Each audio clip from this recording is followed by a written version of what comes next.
Welcome back, legends. I hope you're all awesome. On today's video, we are on the HX Stomp, and I want to show you 5 of my favorite delay sounds in here. The Helix is an absolute beast when it comes to delay and echo effects. There's everything from super pristine sounding lush delays to crusty BBD and tape style echoes, as well as some more modern glitchy granular style delays. I'm mostly going to focus on lead style delay tones with distortion because that's where I live 90% of the time when I'm playing through this unit. And what I think is so cool about this unit as a utility effects box is the price that I paid for this used was basically what I would have paid for one of the new DL4 Mark IIs, and there's nearly all the same modes in there. The new DL4, obviously as a standalone unit with a dedicated user interface, is going to be a slightly different experience to use, but I don't mind kind of digging beneath the surface with these units to get a little bit more out of them, which is why I went with the Stomp. Before we get started, I'm using the Placator Dirty PRS Custom 24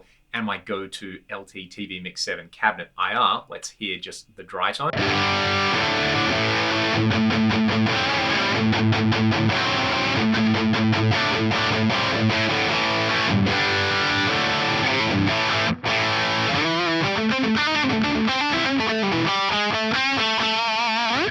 Nice and filthy right there. Let's start with the Multitap 4, and I'm going for like a circular style delay on here. We'll hear it, and then we'll talk about it.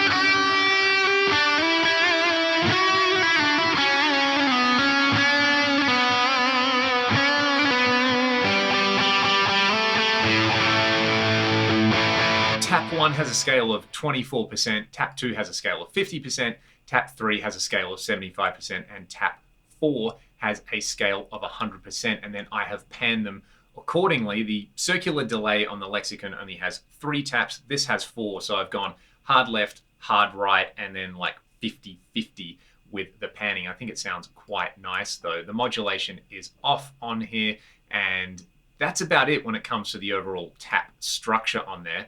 I don't know why I've got 24% over here for Tap 1 scale. You know, I probably went with 25 and just bumped something and left it, but I'm going to leave it in here. But you can see how conceptually 25, 50, 75, and 100, and then the relevant panning on there would work. Let's hear that again, but then I'm going to add some diffusion, and the diffusion kind of smears the notes out, makes them sound a bit fluffy.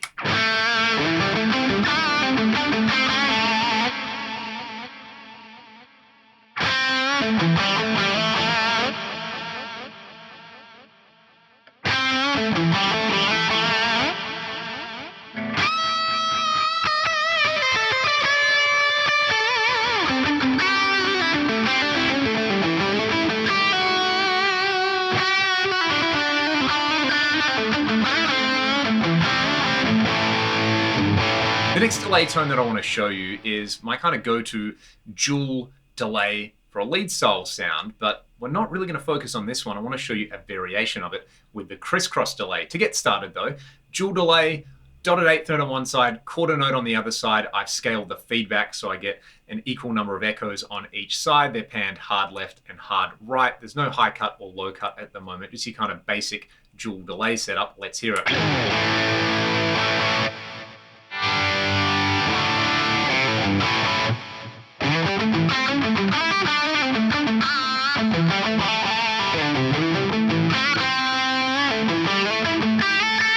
I really like the way that one kind of zips around your head in stereo. But let's take a look at the settings that I've got with the Crisscross delay.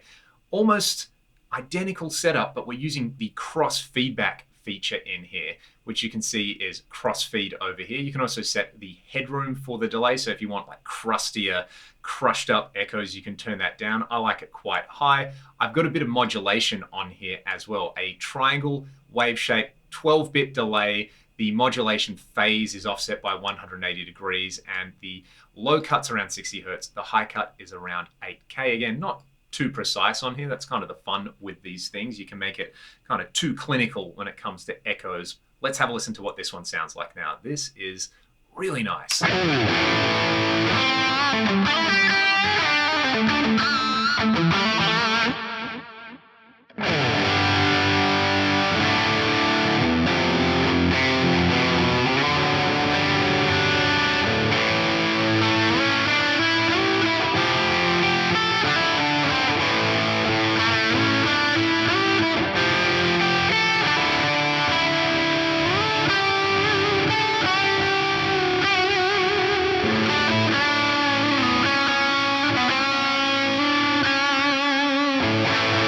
You get that kind of zippy feeling that you had with the dual delay, but as those notes decay and feed back into one another and are filtered and modulated, it kind of creates a similar effect to what the diffusion was creating on the multi-tap delay. It's not quite as pronounced though. I love that. The next one is going to be a rhythmic style delay. This is a gated delay. So you can set up the ducked delay on here, either to do traditional delay ducking. So when you're playing, the delay gets turned down, sort of as pioneered by the TC2290. The opposite effect though is having a gated delay. So you only hear the delay when you're playing. I'll let you hear it. I'll go to one of the split modes on this guitar.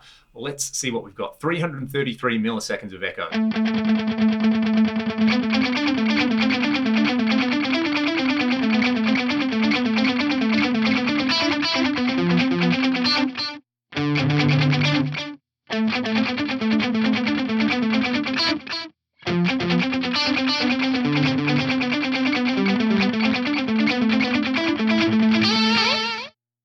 I can turn the dynamic release right down and totally gate that. It's kind of a weird effect, actually.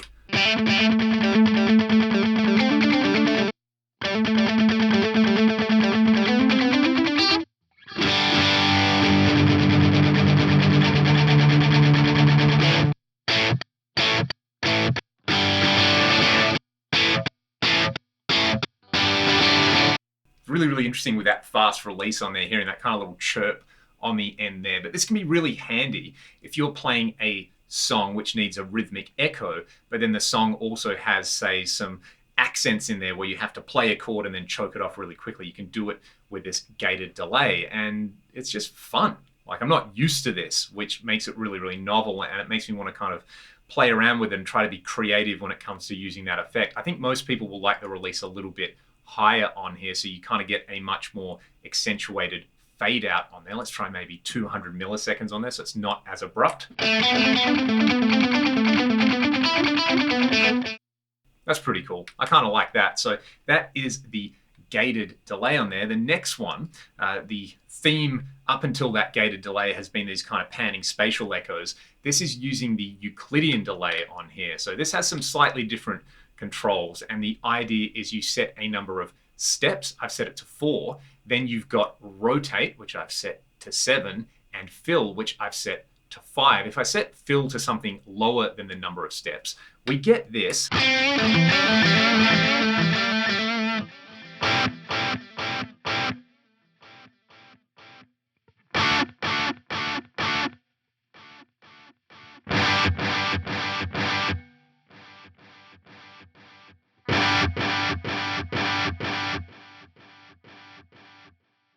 And then with fill up higher, I'm getting this delay that essentially is a panning delay, but normally with a panning delay, the delay is fading out while it's panning around. In this case, I get a discrete number of echoes placed around the stereo spectrum. Then I can use this feedback control to control that sequence as it fades out. So rather than the individual echoes get quieter, you get the sequence all the same volume, and then the feedback controls the kind of fade out for that sequence. If that doesn't make sense, just have a listen to this.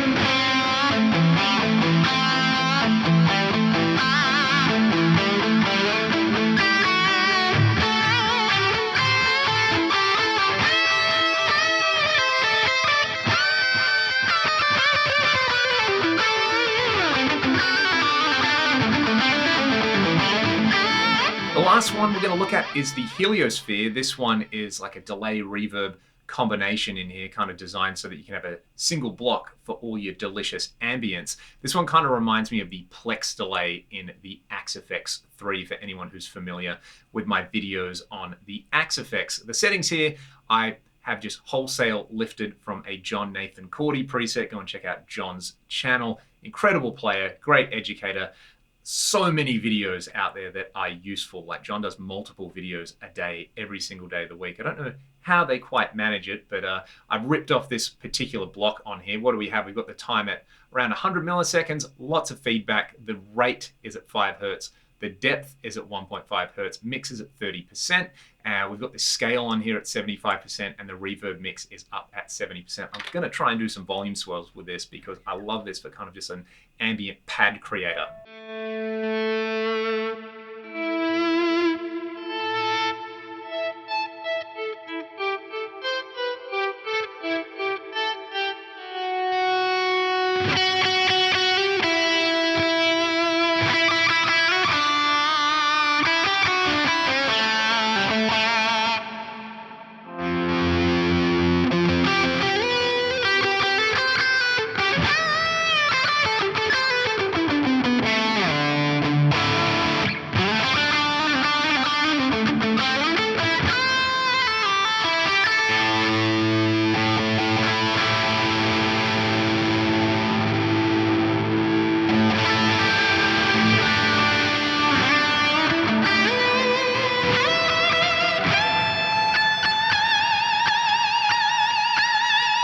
That's just 5 examples of some of the fun you can have with the delay blocks in the Helix. I'd love to hear from all of you. What are some of your favorite delay types, and how do you set them up either on the Stomp or the full-blown Helix, or I guess on Helix native as well? I'd love to try some of those settings in a future video. If you like what I'm doing on the channel, links to support my channel in the video description. You can grab my IR for free there as well. Otherwise, I hope you all have a great day. Thanks so much for watching, and I'll see you next time.